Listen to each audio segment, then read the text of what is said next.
महाराष्ट्र क्रांती news, आवाज सर्वसामान्यांचा।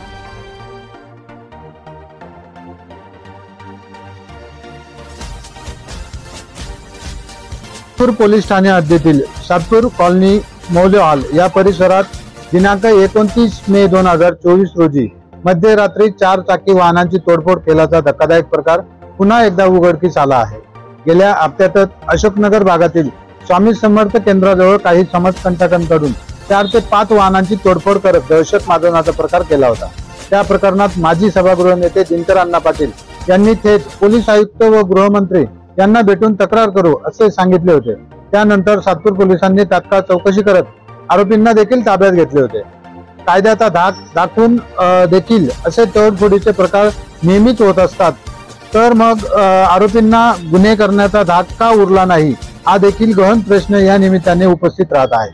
तसेच काल रात्री झालेला प्रकार हा धक्कादायक असून सातपूर पोलीस या प्रकरणावर काय कारवाई करतात हे बघणे महत्त्वाचे ठरणार आहे।